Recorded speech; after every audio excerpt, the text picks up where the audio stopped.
valve, cusp, and or abnormalities of the aortic root and ascending aortic geometry.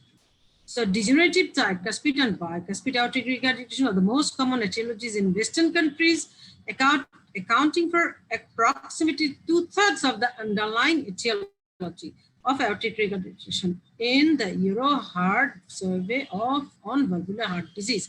Other causes include infective rheumatic endocarditis. Acute severe aortic regurgitation is mostly caused by infective endocarditis and by aortic dissection. So valvular, what are the causes? Valvular, we know, congenital, that is bicuspid. We've found a lot of cases of bicuspid aortic valve. Then rheumatic fever. There may be prolapse, traumatic, syphilitic, ankylosing spondylitis, and endocarditis is one of them, and it causes acute aortic regurgitation. Then comes roots. Roots, what can be the etiology of roots? Aortic dissection, Marfan syndrome, cystic medial degeneration, bicuspid aortic valve, non-syndrome familial aneurysm, then aortitis, hypertension. So these are the reasons of having aortic regurgitation, valvular and root. Acute AR caused by infective endocarditis, aortic dissection, and trauma. And then chronic. Chronic comes from bicuspid aortic valve, rheumatic, as I already mentioned, degenerative. So these are the three commonly found. So in case of hypertension, we can have Marfan syndrome, ankylosing spondylitis, syphilitic aortitis, SLE. So these are the reasons, with the etiologies, we get chronic AR.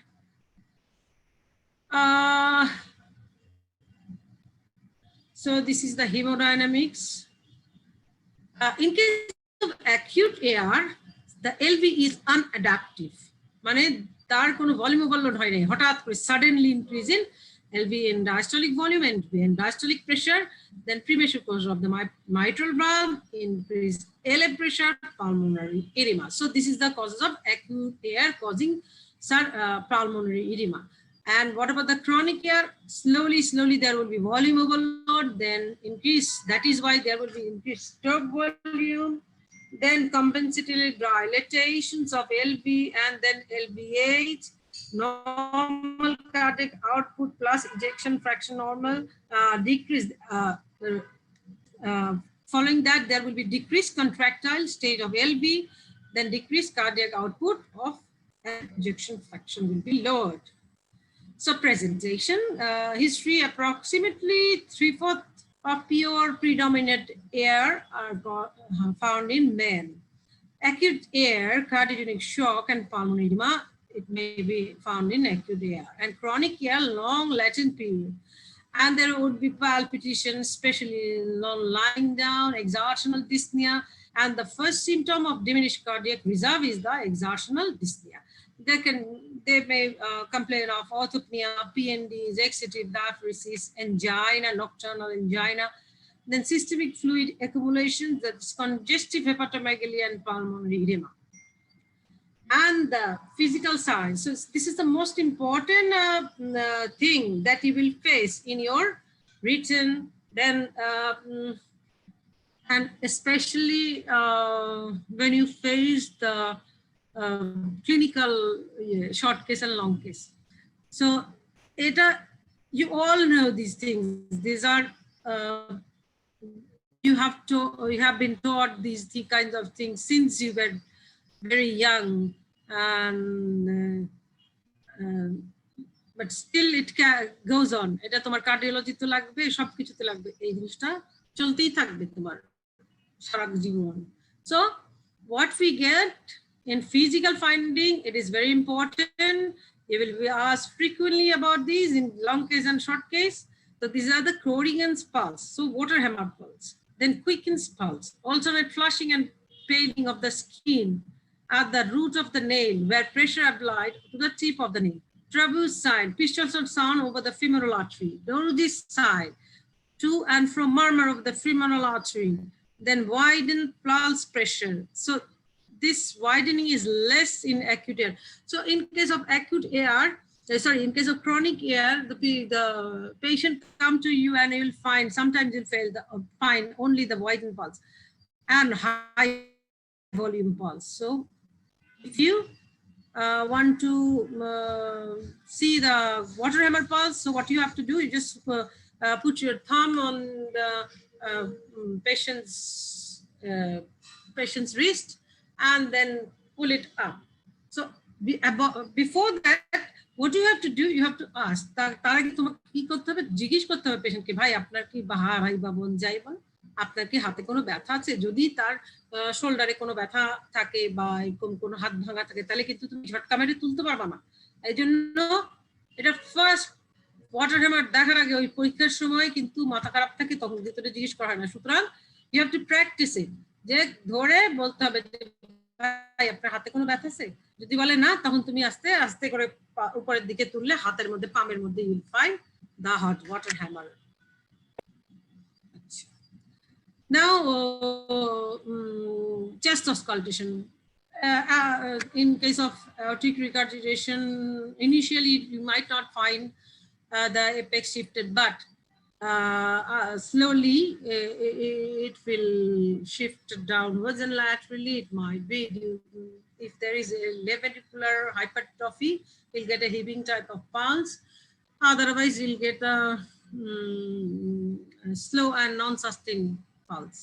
Okay, then systolic expansion and diastolic retractions of the apex, then diastolic thrill at the left sternal border, then systolic thrill in the suprasternal notch transmitted along the carotids. You might find this. You still get it in aortic stenosis as well. Then A2 absent, there will be systolic ejection murmur.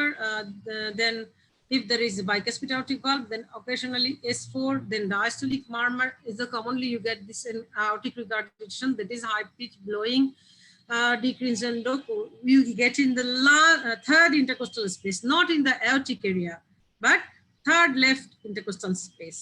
So in severe AR, it becomes louder and longer. That's louder along the left border than the right, and primary valvular disease. And it will be accentuated in expiration, sitting up and leaning forward, breath holding on expiration. Okay. Then যেটা তোমরা আমরা বলে থাকি যে left sided মারমার গুলি always accentuated হয় on expiration, আর right sided murmur accentuated হয় অন ইন্সপিরেশন। সো যেহেতু এটা লেফট সাইডেড মারমার, তাহলে তুমি এন্ড অফ এক্সপিরেশন পাবা।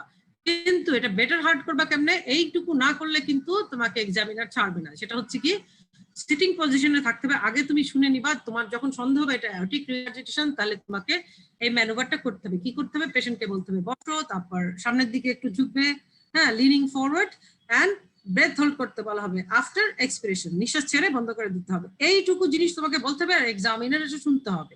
পেশেন্ট করলো কি করলো না সেটা আসা যায় না, কিন্তু এক্সামিনারকে শুনতে হবে যে এই কয়টা কথা তুমি বলছো।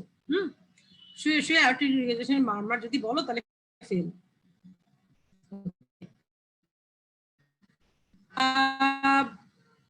বেজ অফ দ্য হার্টে তুমি মাইল্ড সিস্টোলিক ইনজেকশন মারমার পাইতে পারো, ট্রান্সমিটেড অ্যালং দ্য ক্যারোটিডস। এটা হচ্ছে যেহেতু ফ্লো বেড়ে যায় অ্যাওর্টিক ভালভের মধ্যে দিয়ে, যেহেতু ভলিউম বেশি যাচ্ছে, এই জন্য একটা ইনজেকশন সিস্টোলিক মারমার পাইতে পারো। তখন তুমি কিন্তু কনফিউজ করতে পারো যে whether it is associated with AS or not. যদি তুমি ক্লিনিক্যালি বলো it is AS with AR, তুমি কিন্তু ফেল হবে না। হ্যাঁ, and you can also explain it by isolated AR as well.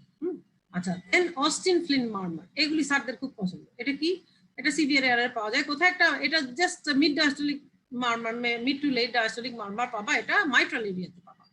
And এটা এক্সটেনশন করা যায় যদি ইয়ে করো, হ্যান্ড গ্রিপ করাও, অথবা যদি হাঁটাচলা করাও বা সাইক্লিং এর মতো করাও। This to diastolic displacement of the anterior mitral reflex, এটা পাওয়া যায়। অ্যাওর্টিক রিগার্জিটেশন, সো আমরা যেটা ইকোকার্ডিওগ্রাফিক্যালি যেটা আমরা কোয়ান্টিফাই করি সেটাকে মাইল্ড মডারেট সিভিয়ার। আগে কিন্তু বলা হতো grade 1, grade 2, grade 3, grade 4, but now it's mild moderate severe.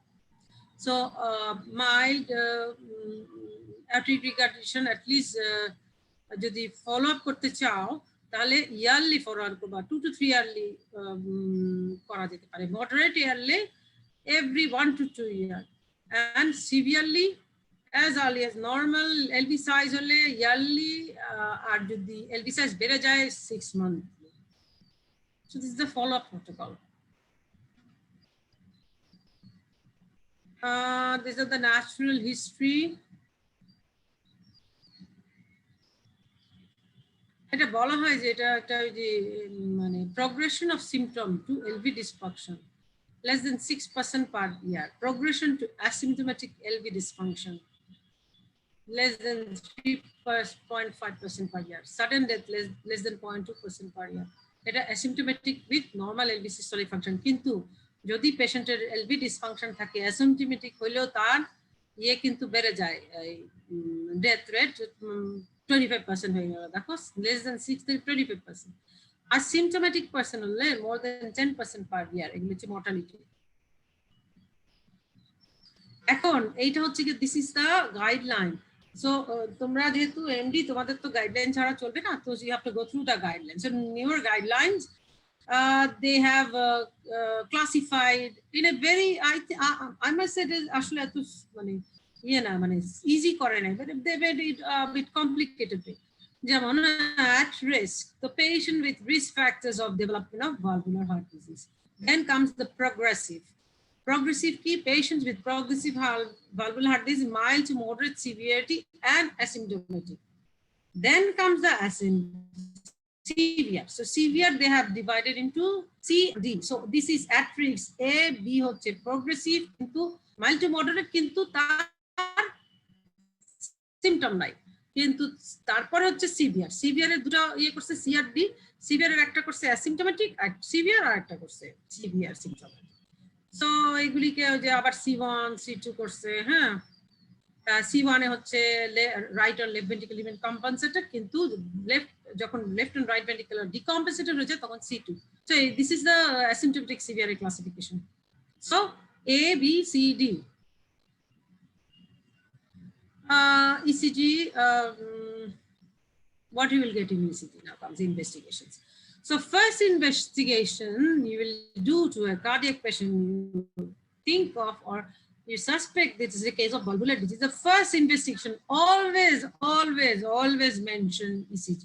Never tell echo or X-ray. Karon ECG is a bedside test, so you can do it, a very easy to do and very much available, especially in our setting NICVD. It is very much available. So ECG will be the first investigation. Remember that. Don't ever forget that. প্রথম কথা তুমি short কেসে বলো, long কেসে বলো, সব জায়গায় তোমাকে যখন ইনভেস্টিগেশন জিজ্ঞেস করবে first will tell ECG. So ইসিজিতে কি পাবা? যদি লেফট ভেন্ট্রিকুলার হাইপারট্রফি থাকে তাহলে তার সাইন পাবা, অথবা তাও নাও পাইতে পারো।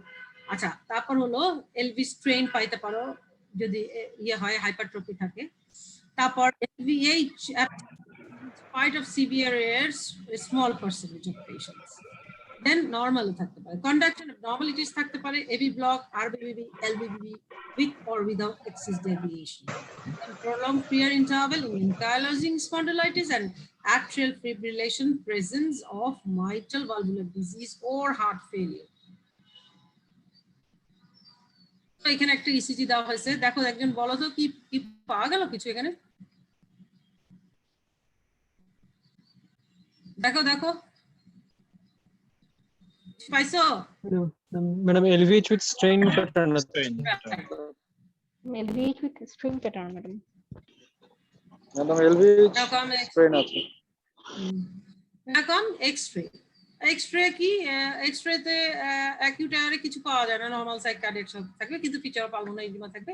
ক্রনিক সিভিয়ার এয়ারে কি হবে? Apex cardiac silhouette enlarge. তো আমরা এটা দেখে বলি chest X ray posterior review showing cardiac silularity enlargement of cardiac shadow, যেটাই বলো। হ্যাঁ, in transverse diameter। তারপর বলতে হবে এপেক্সটা কিরকম, এপেক্স কিরকম, লেফট মানে লেফট হলে কিরকম হবে আর রাইট হলে কিরকম হবে, রাইট ভেন্ট্রিকুলার এনলার্জমেন্ট হলে কেমন হবে বলো তো একজন, জাহিদ বলো।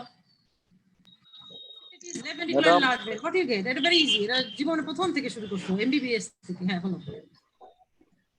ম্যাডাম হচ্ছে অ্যাপেক্সটা হবে আপওয়ার্ডস হবে, রাইট ভেন্ট্রিকুলার হাইপারট্রফি রাইট হলে ventricular, so the angle will be obtuse, তাই না? অবটিউজ হবে। জি ম্যাডাম।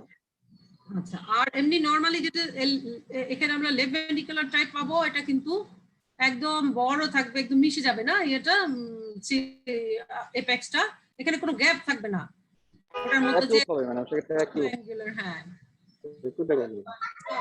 সো আই থিংক আমি মিস্টেক করছি না, এটা অবটিউজ অ্যাঙ্গেল হবে, আর যদি মাঝখানে গ্যাপ থাকে তাহলে অ্যাকিউট অ্যাঙ্গেল থাকবে তার মাঝখানে, তাই না? মানে এটাই হবে। হ্যাঁ, তারপর হলো ক্রনিক সিভিয়ার এআরএ কি পাবা, তাহলে এরকম পাবা। আর লেফট অ্যান্টিরিয়র অবলিক পস্টেরিয়র যদি তুমি অবলিক ভিউ করো তাহলে দেখতে পারো এটা স্পাইনের দিকে গেছে। যাই হোক, এটা আমরা করি না। আমরা অ্যাওর্টিক রুট ডিজিজ থাকলে সেটা কিরকম হবে, aorta filling retrosternal space in lateral view. আচ্ছা, তার আগে হচ্ছে এখানে কিরকম থাকে, ওই যে অ্যাওর্টিক মানে ইয়েটা নাকেলটা বড় থাকে, বা অ্যাওর্টাটা অ্যাজ এ হোল দেখা যাবে হার্টের উপর অ্যাওর্টার সাইজটা বড়, তাই না? তখন আমরা এটাকে বলি আনফোল্ডিং অফ অ্যাওর্টা, না? এরকম অ্যাওর্টিক এরিয়াটা লার্জ হবে। আর অ্যাওর্টিক তা যদি না হয়, অ্যাওর্টিক নাকেল প্রমিনেন্ট হইতে পারে। আর তুমি যদি ল্যাটারাল ভিউ করো, left anterior oblique view, lateral view করো, তখন দেখা যায় কোন দিকে শিফট হচ্ছে। অ্যাওর্টিক রুট ডিজিজ থেকে অ্যানিউরিজমাল ডাইলেটেশন যেটা পাচ্ছ, এরকম আমি যেটা বললাম বড় দেখা যাবে, এন্ড ল্যাটারাল ভিউতে ওখানে রেট্রোস্টালনাল স্পেসটা থাকবে না। হ্যাঁ, ল্যাটারাল ভিউ। আচ্ছা, এখন দেখো ক্রনিক এন্ড অ্যাকিউটের মধ্যে ডিফারেন্স এই যেখানে দেখা যাচ্ছে। দেখো ক্রনিকে কি হচ্ছে, দেখো এই যে তোমাদের বলছিলাম না যে অ্যাওর্টিক এটা এখানে কোনো গ্যাপ থাকবে না, কিন্তু যদি আরবি হয় তাহলে এপেক্সটা কিন্তু উপর দিকে উঠে যাবে, এখান দিয়ে একটু অ্যাঙ্গেল থাকবে, তাই না? আর দেখো এটা মিশে গেছে, তাহলে এটা হলো। আর দেখো সিলোটি এনলার্জ হইছে, definitely the cardiac silhouette is enlarge in transverse diameter. আর এখানে একটু মার্কিং গুলি ভাস্কুলার মার্কিং প্রমিনেন্স হচ্ছে, তাই না? আচ্ছা, এটা হলো ক্রনিক। এই দেখো অ্যাওর্টিক আনফোল্ডিং আছে, বড় আছে। হ্যাঁ, অ্যাওর্টিক নাকেলটাও বড়। ওই যে এখন লেফট বর্ডার কি কি দিয়ে তৈরি হয়?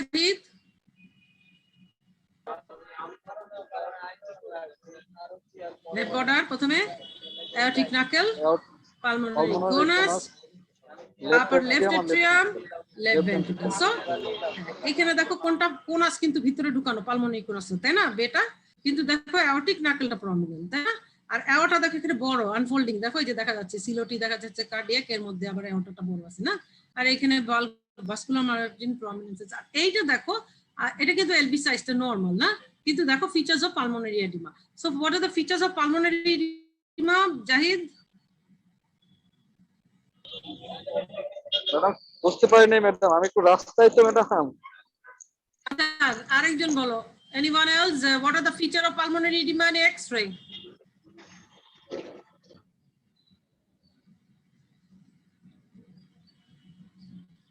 Features of pulmonary edema in X-ray. হয়তো ব্যাট উইংস অ্যাপিয়ারেন্স হবে। প্রথমে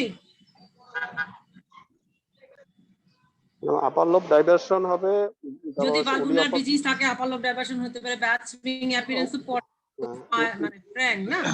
তারপর পুলি অপোসিটি হতে পারে, কার্লিক বি লাইন থাকতে পারে, কার্ডিওমেগালি পাওয়া যেতে পারে, কার্ডিওমেগালি। এইখানে দেখো কার্ডিওমেগালি নাই, তাই না?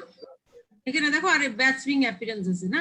অনেকে কিন্তু এইটাকে কি হিসেবে বলে, bilateral pneumonia. So this is not bilateral pneumonia, this is pulmonary oedema.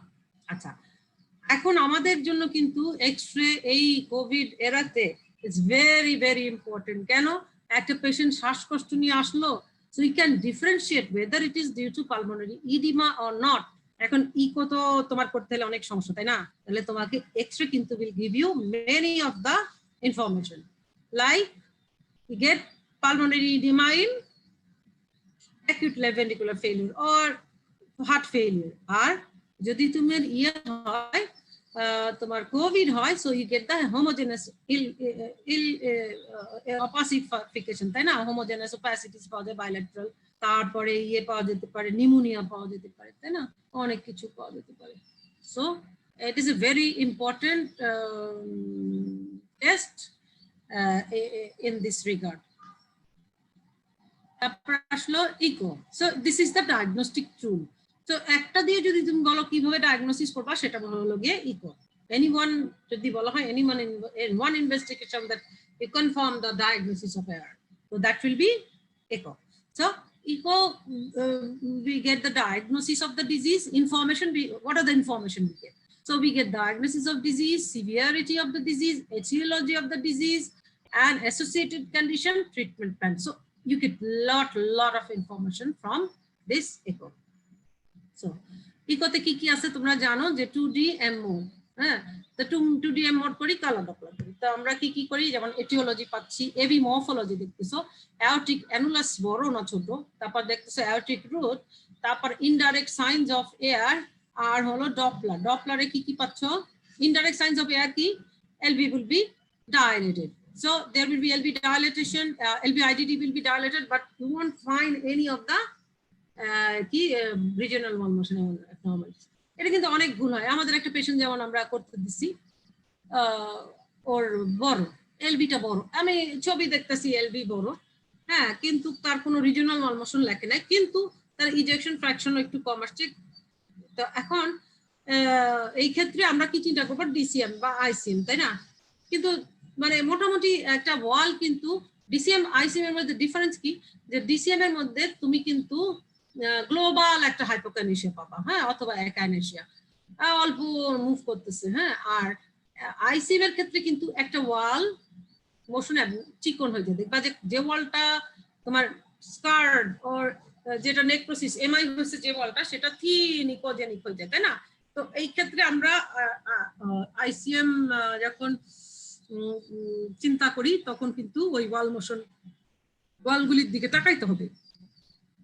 আচ্ছা, এখন তার সাথে সাথে আমরা কি দেখবো, অ্যাওরটিক রুটের দিকে তাকাইতে হবে। কোথায় পাবা অ্যাওরটিক রুট তাকানোটা, বলো? অ্যাওরটিক রুট কোথায় পাবা? অ্যাওরটার ক্ষেত্রে আমরা কি দেখি আগে বলো? আচ্ছা, আমি পরে আসতেছি, ওটা পরে আসে, আমি দেখাবো, হ্যাঁ, তখন। আচ্ছা, আমরা যেটা দেখি অ্যাওরটিক, মানে অ্যাওরটিকে আমরা কি দেখি, আমরা 3-4টা মেজারমেন্ট দিই অ্যাওরটাতে, হ্যাঁ। আগে কিন্তু আমরা এম মোড ফেলাই, ইউজুয়ালি আমরা এখনো অনেকে তাই করি। আমরা কি করি, কাটসাপটা ফেলাই অ্যাওরটিক ভালভের উপর, তাহলে উই গেট অ্যাওরটা, এলএ আর এসিএস পাই, মানে ওই যে তোমার অ্যাওরটিক কাট সেপারেশন, এই 3টা কিন্তু আমরা এম মোডে পাই। এখন latest guideline says you can't do like that, so you have to take every measurement of aorta. সেটা কি করে, aorta কিন্তু কয়েকটা পার্ট আছে, যেমন aortic annulus, then aortic কি বলে, হ্যাঁ, aortic annulus, তারপর হচ্ছে sinus of aorta, তারপর sinoatrial junction, then comes the ascending aorta. এই 4টা মেজারমেন্ট তোমাকে নিয়ে নিতে হবে, আমি দেখাবো, ওটা পরে আসে, হ্যাঁ। তো এখন এটা কিন্তু তোমার একটা চোখেই হয়, যখন এটা 3.54 মিলিমিটার মতো অ্যাওরটাটা ডাইলেটেড হয়ে যায়। আর অ্যাওরটাটা যে অ্যাসেন্ডিং অ্যাওরটা দেখতে হলে, যেখানে তুমি তোমার কাটসাপ রেখে এলে অ্যাওরটা দেখতেছো প্যারাস্টার্নাল লং অ্যাক্সিস, তার একটা সাইড, মানে একটা ইন্টারকোস্টাল স্পেস উপরে উঠে কাটসাপকে রাখতে হবে, তাহলে তোমার অ্যাওরটার অ্যাসেন্ডিং অ্যাওরটাটা ওপেন হবে। তো ওইখানে গিয়ে আমি দেখবো, even you can have an idea in parasternal long axis as well, হ্যাঁ, যে ওইখানে কিরকম দেখা যায়, অ্যাওরটাটা ডাইলেটেড দেখা যায়, তাই না? তো এখন অ্যাওরটা ডাইলেটেড দেখলে তোমার কিন্তু মাথায় থাকতে হবে কি, যে এখানে অ্যাওরটিক কিছু আছে নাকি, অ্যাওরটা ডাইলেটেড মাথায় থাকতে হবে। যেমন আমাদের পেশেন্টটা মিস হয়েছে, পেশেন্টটা অনেকদিন ভর্তি, আমরা এটাকে পালমোনারি হাইপারটেনশন হয়েছে, ওকে পালমোনারি হাইপারটেনশনের ট্রিটমেন্ট দেওয়া হচ্ছে, যে কেন এরকম ডাইলেট। পরে আমি ইকোটা বাইট করে দেখলাম, এখন আমি আসলে তো ইকো এখন অত ডাইরেক্টলি করি না, দরকার হলে কয়েকটা মানে রেফার কেসগুলি করি। তো আমি চিন্তা করলাম যে ছবিটা দেখি যে অ্যাওরটাটা বিশাল বড়, এলভিও বড়, অ্যাওরটা বড়। তখন আমার সন্দেহ হলো, যে আবার করো, তখন আবার নিয়ে দেখা গেল যে সিভিয়ার অ্যাওরটা, ওই যে কালারটা ফেলতে ভুলে গেছিল, ওই জন্য এই সময়। এই দেখো, যদি ও ভালোভাবে করার সময় যদি দেখতো যে এলভিআইডিটি বড়, অ্যাওরটা বড়, তার মানে একটু কালারটা দিয়ে দেখি, হ্যাঁ, তাহলে কিন্তু এই ভুল হয় না। So echo has got many fallacies. যদি মাইনরলি এবং খুব না দেখো এগুলি, মানে এটা কোরিলেশনের ব্যাপার। এটা পার্সোনাল লং অ্যাক্সিস থেকে you can have many ideas of যেটা ডিজিজ কোন ক্ষেত্রে কোন জায়গায় তুমি এমফাসিস দিবা। এটা কিন্তু তোমার ওই এক দেখাতে চোখের 2D তে দেখে তুমি চিন্তা করবে যে পরবর্তীতে আমরা কোন জায়গাটাকে এমফাসিস দিতে হবে। তো এরকম আমি একটা উদাহরণ দিলাম যে এটা মিস হয়ে গেল, তাহলে অ্যাওরটিক ভালভের যে এআর এর পেশেন্ট, তার মানে তার বাইকাসপিড অ্যাওরটিক ভালভ আছে, তার সাথে অ্যাওরটা ডাইলেটেড হয়ে যাচ্ছে। এখন এই পেশেন্ট তার মানে এয়ার হয়েছে সিভিয়ার, মডারেট টু সিভিয়ার। তার যখন এলবি বড় হয়ে যায় এমনি তার এয়ারের গ্রেডিয়েন্ট কমে যায়, তার মানে মডারেট মানে তার সিভিয়ার এয়ার আছে। হ্যাঁ, তাকে আমাদের ট্রিটমেন্ট একরকম দিতে হবে, তাই না? আচ্ছা, এটা আমি উদাহরণ দিলাম যে এরকম হতে পারে তুমি যদি ঠিক মতো না দেখো। এই যে তোমাকে বলছিলাম যে এবি ভালভ মরফোলজি দেখতে পারবো, তারপর অ্যাওরটিক অ্যানুলাস দেখতে হবে। অ্যাওরটিক অ্যানুলাসের ইম্পর্টেন্সটা কি?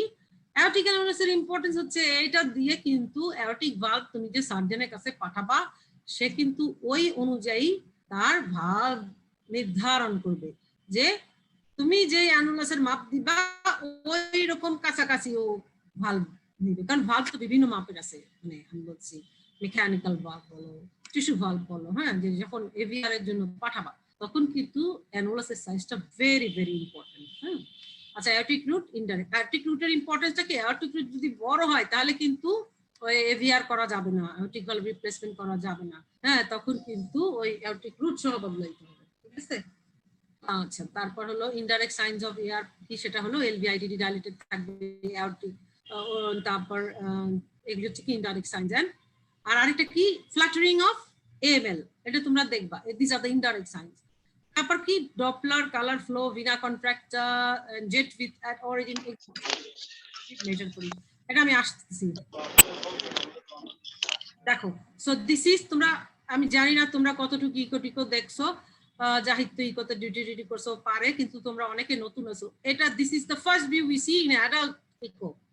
So this is called parasternal long axis view. So what we see here, LA, LV, RV, aorta, aortic valve, mitral valve. So you get many of the informations here. হ্যাঁ, এইখানে আমি যে বলছি যে দিসি তুমি যখন কালার ফ্লো ফেলবা, এই দেখো জেটটা, তাহলে কি হবে? সিস্টলে তো এটা যাচ্ছে, তাই না? সিস্টলে যাবে আর ডায়াস্টলে এটা বন্ধ থাকবে, তাই না? কিন্তু ডায়াস্টলে যখন এটা ব্যাক করবে তার মানে কি? সরি, এটা হচ্ছে সিস্টলে যাবে, সিস্টলে যাওয়ার কথা কিন্তু কিছু ব্যাক করবে, তাহলে এটা অ্যাওরটিক রিগার্জিটেশন জেট। এটাকে মাপা হয় কেমনে দেখো, জেট উইথ, এটা আসতেছে আমি পরে ইকোতে। আচ্ছা, এখানে দিছে ওরা। আচ্ছা, এখানে হচ্ছে মাইল, এই ভিটটাকে দেখা হয়। তো কি করা হয়? This is the aortic valve. এটার এই যে কি করবা, সিস্টলে, এই সিস্টল বুঝবা কেমনে? অ্যাওরটিক ভালভ ওপেন থাকবে আর মাইট্রাল ভালভ ক্লোজ থাকবে, তখন দিস ইজ সিস্টল। আর ইসিজি গেট করে দেখা যায়। আচ্ছা, এখন কি করবা? এই যে জেটটা তুমি পাবা, কালার জেট, এটাকে তুমি কোয়ান্টিফাই করতে হবে। কি করতে হবে? এটা যদি, এটাকে নিবা মাপ আর এটা নিবা, তাহলে এটা যদি 25% কম হয় তাহলে মাই মডারেট হবে 45 পর্যন্ত। 45 এর উপর গেলে 45 to 60 is severe. So you can think about 25 and 60. 60 এর উপর severe, 25 and 45, 25, 45, 60. So এটা কিন্তু জেট রেশিও আইবলও করা যায় এবং মেজার করেও করা যায়। দেখো, এই যে আমি তোমাকে বলছি, this is parasternal long axis view, this is LA, this is aorta, this is LV. So this is the aortic regurgitant jet. আচ্ছা, এখন এই জেটটাকে মাপছে, দেখছো তো? 1.7। আচ্ছা, এটা মনে হয়, হ্যাঁ, ডিসটেন্স। এখন এটাকে দেখো, পুরা মোটামুটি এটা 60% এর উপর আছে, তাই না? এটা তুমি এলভিওটি সাথে 60% এর উপর। So it is severe AR. আরেকটা কি দেখি আমরা? Vena contracta. So this is the narrowest part of the flow of the stream. So এটা জাস্ট ইসের নিচেই দেখা হয়, এই কি বলে, অ্যাওরটিক ভালভের নিচেই সবচেয়ে ন্যারোয়েস্ট পয়েন্টটাকে ধরা হয়। So it is the perpendicular jet with, in zoom মোডে নিতে হবে, narrow sector and minimum depth. এটা vena contracta. So this is another mode. একটা করলাম কি জেট উইথ, আরেকটা করলাম ভিনা কন্ট্রাক্টর, মনে রাখো। থার্ড করব ফ্লো কনভার্জেন্স। ফ্লো কনভার্জেন্সটা দেখা হয় যে যেদিকে তোমার গেছে তার উল্টা দিকে এই যে জেটটা থাকে, এটাকে ফ্লো কনভার্জেন্স বলা হয়। এখানে দেখো, এখানে ওই যে রেডিয়াস মাপা হয়, এখানে তোমার এটা you don't have to do anything, just measure the flow measure করলে রেডিয়াস দিয়ে দিবে পিসা, এটাকে বলা পিসা। সো এখানে তুমি রিগার্জিটেন্ট ফ্লো, রিগার্জিটেন্ট এরিয়া সব পাই যাবা এই পিসা মেথডে। অনেকে করে, অনেকে করে না। আমি অবশ্য পিসাটা করি না, তো অনেকে করে। and important thing, pressure half time. এটা হচ্ছে কালার ডপলার ফেললা, aortic valve কোথায়, 5 চেম্বার, কন্টিনিউয়াস পেট ফেলবা, ফেলার পর এই যে জেট আসছে, দিস ইজ দা aortic, মানে এটা aortaর সাইডে যে যাচ্ছে systolic jet, and it is, দেখো এই যে ডায়াস্টোলিক। তাহলে দেখো এই যে এটা পাইতেছো, এই যে এটা স্লোপিংটা আমরা ধরি, এটাকে বলা প্রেসার হাফ টাইম। ওইখানেও তোমার নাই, প্রেসার হাফ টাইমে তুমি মেশিন করে ওটা ফেলালে মেশিন উইল ক্যালকুলেট। দেখো ARPST 500, ARPST এখানে কত দিছে, ডিসিলারেশন টাইম, ম্যাক্সিমাম জেট, আচ্ছা 587 ম্যাডাম। হ্যাঁ গ্রেডিয়েন্ট না, এখানে দেখো মাইল হবে 400 এর উপর, 400 500ই বলি আমরা, তারপর 587 আছে না, 587। কিন্তু এটা মনে ভুল, এটা মনে হ্যাঁ ঠিক আছে, মডারেটই হবে, হ্যাঁ মাইল টু মডারেট। দেখো এটা 400 এর উপরে আছে, তার মানে এটা মাইলটা এরকম হবে, মডারেট আর সিভিয়ার হলে এটা এরকম সোজা নেমে যাবে।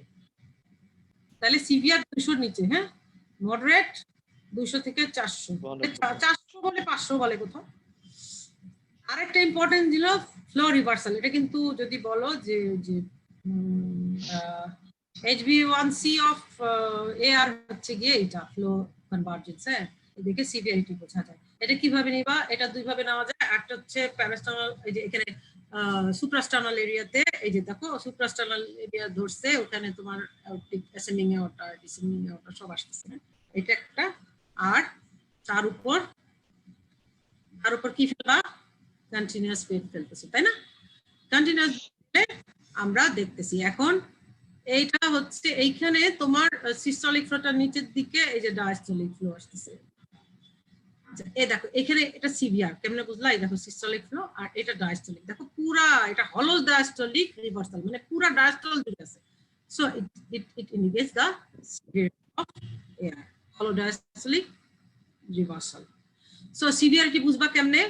AR আর LVT জেটটা 60% এর বেশি হবে, তারপর হলো ডায়াস্টোলিক রিভার্সাল যেটা বললাম, এটা ডিসেন্ডিং এওরটাতে দেখবা। আর এখানেও দেখা যায় যে পেটের মধ্যেও আমরা ওই যে এওরটা দেখতে পাই, তাই না? ওটা মনে হয় হয়, হ্যাঁ। তাহলে ওই হলো diastolic reversal in descending aorta, PST দেখলাম যেটা 220 এর নিচে হবে, ডেন্স সিগন্যাল হবে, আর regarding volume, fraction, orifice area দেখলা, LVIDD বড় থাকবে, তাই না? So these are the things you get when you look for in echo for the diagnostic, the severity of the aortic regurgitation. Mild যেটা জানো যে 30 নিচে হবে, AR R LVT with low reversal early থাকবে, aorta PST বেশি থাকবে। আচ্ছা এখানে দেয় নাই তোমার এটা, ওই যে ভিনা কন্ট্রাক্টটা কিন্তু 0.3 নিচে থাকবে মাইলে, আর 0.6 এর উপর, 0.6 to 7 এর উপর থাকবে, 0.7 এর উপর থাকবে সিভিয়ারে। আচ্ছা তারপর হলো ট্রিটমেন্ট আসো। অ্যাকিউট এয়ার যদি হয় তাহলে তো তার IV diuretics, vasodilators, IVP, beta blockers should be better avoided, and surgery is the treatment of choice and necessary in 24 hours. Chronic care ki ki diba, diuretic, dilators, vasodilators is the first choice as antihypertensives. তাহলে এগুলির মধ্যে কোনগুলি দেই আমরা? ACE inhibitor দেই, ARB দেই, তাই না? আর কার্ডিয়াক অ্যারিথমিয়াস যদি থাকে, এনসিস্টিনিক ইনফেকশন প্রম্পটলি ট্রিটেড করবে। পেনিসিলিন হচ্ছে গিয়ে দিবা যদি সিফিলিটিক, মানে ট্রিটমেন্ট অফ দ্য কজ। আর রিউমেটিক হলে আমরা রিউমেটিক প্রোফাইলিসিস দেব। and beta blocker ARBs retard the rate of aortic root. তারপর যদি কিছু dilated হইতে শুরু করে তাহলে কিন্তু beta blocker and ARB দুটাই দিতে হবে। And surgery. So surgery has asymptomatic until development of the myocardial, asymptomatic until development of myocardial or LV dysfunction. Surgery is delayed, normal function cannot be restored, therefore a regular follow-up on echocardiography in 6 to 12 months দেখা যাবে। এগুলি বলছি severe ক্ষেত্রে AVR is the treatment of choice. Severe AR, progressive LV যদি তোমার asymptomatic patient হয়, সোজা কথা, তার মধ্যে কি সিভিয়ার যদি হয়, তার যদি LV ডিসফাংশন শুরু করে, দ্যাট মিন্স তার ইজেকশন ফ্র্যাকশন 50 এর কম, আর এনসিস্টলিক ডাইমেনশন 50 এর বেশি, এন্ডাস্টলিক ডাইমেনশন 65 এর বেশি হলে সে অ্যাসিম্পটোমেটিক হইলেও তাকে আমরা will send it for send him for surgery. আর সিমটোম্যাটিকের ক্ষেত্রে তো আছেই, আমরা পাঠাই দিব। আচ্ছা, heavier with mechanical or tissue prosthesis, rheumatic disease, তারপর হচ্ছে কি প্রাইমারি সার্জিক্যাল রিপেয়ার করা যাইতে পারে, narrowing of the annulus by excising in the portion of the aortic root without replacing of the valve, aneurysmal dilatation, এগুলো আমাদের এখানে হয় না, আমাদের এখানে এভিআরই হয়। আরেকটা আছে বেন্টাল প্রসিডিউর, যদি অ্যাওর্টিক রুট 40 এর বেশি ডাইলেট হয়ে যায়, 40-45 এর বেশি, তখন অ্যাওর্টিক রুট সহ এভিআর করতে হয়, ওটাকে বলে বেন্টাল প্রসিডিউর। ওটা আমাদের এখানে খুব কম হয়, কয়েকজন করছে, এটাও চিন্তা মাথায় রাখতে হবে, তাই না? তাহলে এখানে দেখো ইন্ডিকেশন অফ সার্জারি, সেটা আমি বলছি যে class 1 indication, surgery is indicated in symptomatic patients, surgery is indicated in severe ক্ষেত্রে, surgery is indicated asymptomatic patient বা LV ejection fraction less than 50। আর কাদের করব? Surgery is indicated in patient undergoing CVD or surgery of the ascending aorta or another valve, তখন কিন্তু এটা করা যাবে। Heart team discussion is recommended in selected patients in whom aortic valve repair may be a feasible alternative to replacement. So it is a class 1 indication. Aortic root or tubular ascending aorta aneurysm যদি হয়, aortic valve repair using the re-implantation and remodeling with aortic annuloplasty techniques is recommended in young patients with aortic root dilatation and tricuspid aortic valve when performed by experienced surgeons. আচ্ছা, এটা দেখো আর কি আছে, নাই শেষ। So this is all about aortic regurgitation. তাহলে মোটামুটি আমি একটা ধারণা দিছি, এটা তো অনেক কথাবার্তা আছে যে কারেন্ট গাইডলাইন কি বলে, তারপর তুমি কিভাবে একটা সবচেয়ে তোমাদের জন্য ইম্পর্টেন্ট কি, যে কিভাবে তোমরা ইকোতে aortic regurgitation ডায়াগনোসিস করবা, তার তুমি কোয়ান্টিফিকেশন করবা এবং তুমি সার্জনকে বলে দিবা। কার্ডিওলজিস্টের কাজ হচ্ছে সার্জনকে বলে দেওয়া যে এটা এই করো, এখন তুমি ওর এভিআর করো। একটা পেশেন্ট তোমার কাছে আসলো, তুমি দেখে দিলা অ্যাওর্টিক রিগার্জিটেশন অমুক অমুক যাই হোক লিখলা, কিন্তু তাহলে হলো না, তোমাকে সব ইনফরমেশন দিতে হবে। কেন? যে এখন মাইল্ড, ওকে কি ফলো আপে দিবা, লিখে দিতে হবে তোমাকে, হ্যাঁ, যে তোমার কি অ্যাওর্টিক ইয়ে দিবা, তাকে কি তুমি এখন ফলো আপে রাখবা, কতদিন পর পর ফলো আপ দিবা, এটা তোমার ইকো নিচে লিখে দিতে হবে, এটা ফলো আপ দিবে। অথবা তুমি চিন্তা করছো একে এখন আমাদের সার্জারিতে দিতে হবে, তাই না? তাহলে কিন্তু তোমাকে লিখে দিতে হবে অ্যাডভাইস এভিআর। তাহলে এগুলি কিন্তু করে দিলেই হবে না, মাইল্ড মডারেট সিভিয়ার লিখে দিতে হবে, কতটুকু কি কোয়ান্টিফাই করে দিতে হবে এবং তাকে লিখে দিতে হবে, তার সার্জনের এখন করণীয় কি, তাকে সার্জনের কাছে পাঠাইতে হবে। সো ইকো করব আমরা কার্ডিওলজিস্ট, আমরা শুধু ইকো করবো তা না। আমি সবসময় বিশ্বাস করি এটা, যে আমি আমার একটা পেশেন্টকে কমপ্লিট ট্রিটমেন্ট দিই, যে এই যে পেশেন্ট আমাদের কিন্তু আমাদের আন্ডারে কিন্তু অনেক ভালভুলার কেস ভর্তি, তোমরা নিজেরাও জানো, তোমরা যখন আমাদের সাথে কাজ করছো দেখছো। So we try to give them, we have to give them a complete decision যে পরবর্তীতে ও যে এসে ভর্তিছে তার মানে সিমটোম্যাটিক, তাহলে ওকে কি করতে হবে, ডেফিনিটিভ ট্রিটমেন্টে যেতে হবে। সেটা মাইট্রাল ভালভের ক্ষেত্রে হোক, অ্যাওর্টিক ভালভের ক্ষেত্রে হোক, তাকে ডিভিআর করা লাগবে, তাকে এভিআর করা লাগবে, নাকি তার কি বলে পিটিএমসি করলে হবে। সো এগুলি all will be decided by a cardiologist. So তোমাকে এইটুকুই তোমার লার্নিং হবে যে তুমি কিভাবে তুমি একটা অ্যাওর্টিক রিগার্জিটেশন ডায়াগনোসিস করবা। এই হলো আজকের তোমাদের কিভাবে ডায়াগনোসিস করবা, আমি সেটা বললাম খুবই ইজি। চারটা কথা মনে রাখতে হবে, একটা হলো অ্যাওর্টিক রিগার্জিটেশন জেট উইথ 2 এলভিওটি, এটা হচ্ছে কত 25, 45, 60। আচ্ছা, তারপর আসো বিনা কন্ট্রাক্টর 0.3, 0.7। আচ্ছা, এটা মনে রাখবা। আর কি আরেকটা হচ্ছে হলো ডায়াস্টোলিক সিস্টোলিক, যেটা পাচ্ছ ইন ডিসেন্ডিং আউটা,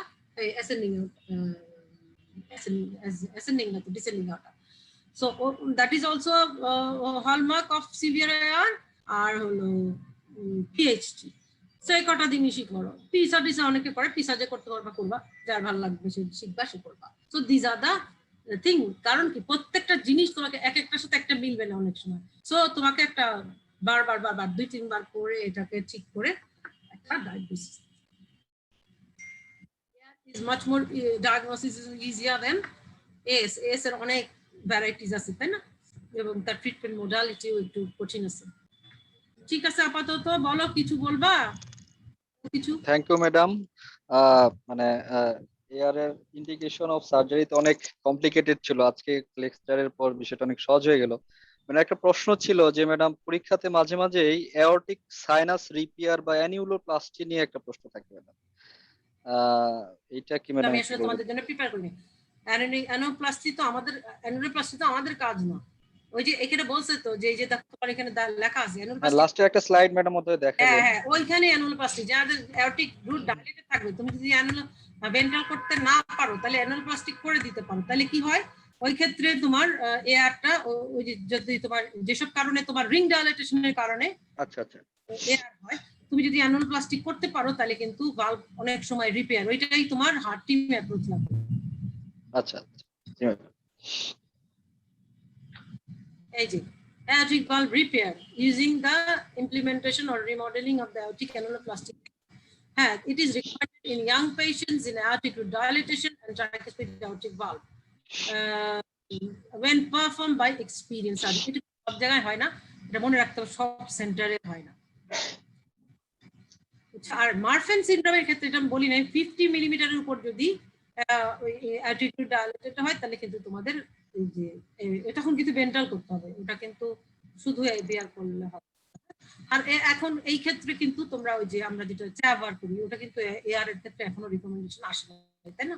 ট্যাভারের রিকমেন্ডেশন নাই, মাত্র এএস এর ক্ষেত্রেই ট্যাভারের রিকমেন্ডেশন আছে। তারপরেও তোমার ক্লাস 1 ইন্ডিকেশন হচ্ছে গিয়ে তাই না? Class 1 indication is AVR. তারপরে এখন কিন্তু রিকমেন্ডেশনের উপর দিকে উঠে আসতেছে ট্যাভার, তাই না? ওয়ান হয়েছে। তোমাদের আরেকদিন এস পড়াই, তোমরা যদি চাও নেক্সট ক্লাসে এস দিয়ে দিবে। জি ম্যাডাম।